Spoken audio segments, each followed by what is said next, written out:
আসসালামু আলাইকুম রহমতুল্লাহি ওবরাকাতুহু। আজকে সরাসরি রেল চলে আসতেছে, দেখেন। আজকে রেল পেয়ে গেলাম অনেকদিন পর। আবার বলতে চলে আসছে, আমি বলছি রেল আসছে তো, বলতে তোরা রেল আসতে তোরা রে। এই যে এটাকে বলে রেল।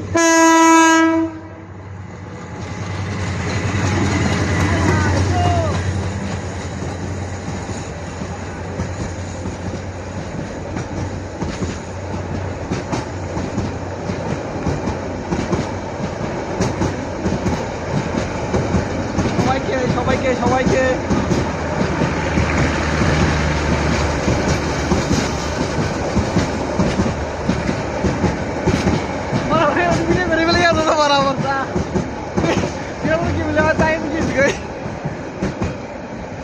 চলে গেল রে, চলে গেল।